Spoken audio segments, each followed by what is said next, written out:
Good evening. Zoctoro the Hermit here.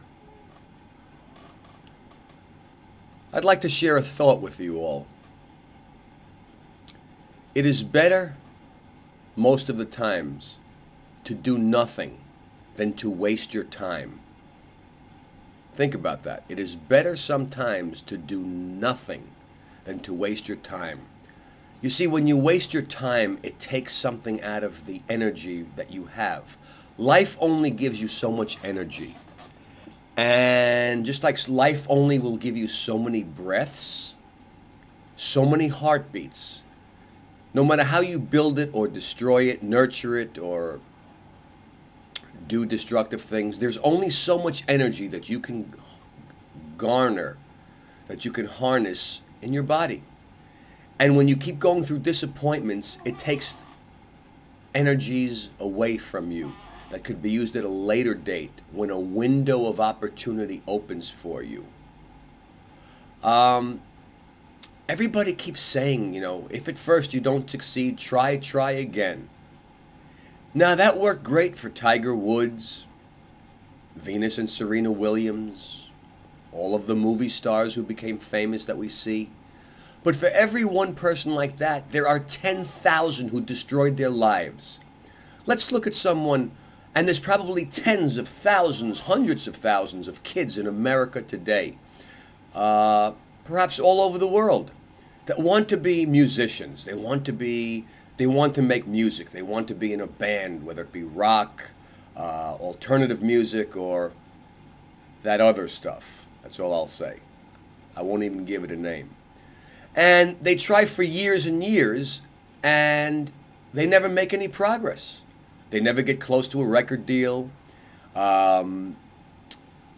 Maybe they have one or two gigs at a little club, and they think that it's going to lead somewhere. It never does. But the bottom line is, at some point, they have to answer a question. Their mommy comes into the room one day and says, "When are you actually going to go to work so you can move out of the house and live on your own?" And I've always believed that people who live off of other people to accomplish their dreams are vampires. And when you need to have someone else fit your bill, pay your bills, pay your dues, pay your rent so that you can get ahead, that's a warning sign that you need to move on. Some of us don't have the energy to go to school and work a full-time job to get us through it. Then guess what? Maybe some of us shouldn't be going to school and working a full-time job. Again, I'm not saying that any cliche or any way of living or any standard colloquialism is true or false. I'm only saying you have to examine it, see if it works for the people around you, and more importantly, for yourself. I myself have wasted so much energy in trying to live a life that is not correct for me. I will always keep going back to this. Are you living a life that is correct for you? And one of the first things that will tell you if it is correct is how you feel when you wake up in the morning, how you feel when you actually go into this life. If you play the drums all day in your basement and smoke pot or drink 6 packs of beer, knowing that your big break is coming, but then again you know that your dad will be home at 7 o'clock and ask you when you're going to get a job for the 20th time, and then get into an argument with you again, and that your girlfriend is pissed off because you have no money to take her out, well, you need to make a decision. Hey, I'm on the right path, and I'm going to ignore all these people and keep going. Or you might say, maybe this feedback, these supposed attacks on me that you might feel are happening, are feedback from God or the universe or the stars or fate telling you that you're in the wrong field, maybe with the wrong girlfriend or boyfriend, at the wrong job, in the wrong state, in the wrong country, I don't know.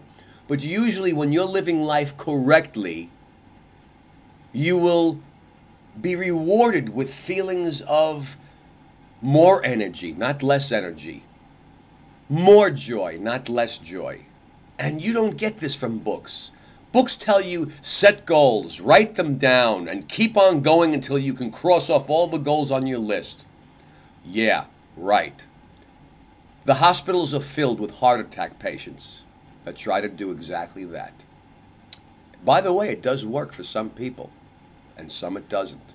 So what I'm trying to say in this conversation is there are no rules. We all have our own rules. There are universal rules, societal rules, family rules, and the rules that we have that I call individual rules that were made just for us. And we have to learn what they are and how to integrate them all together. Otherwise, we could wind up either in prison with 3 divorces by the time we're 40, broke, with no prospects for any meaningful employment, or worse. It's up to you. The mind, it's not always your friend. Where are you getting your information from to make your decisions? Think about it.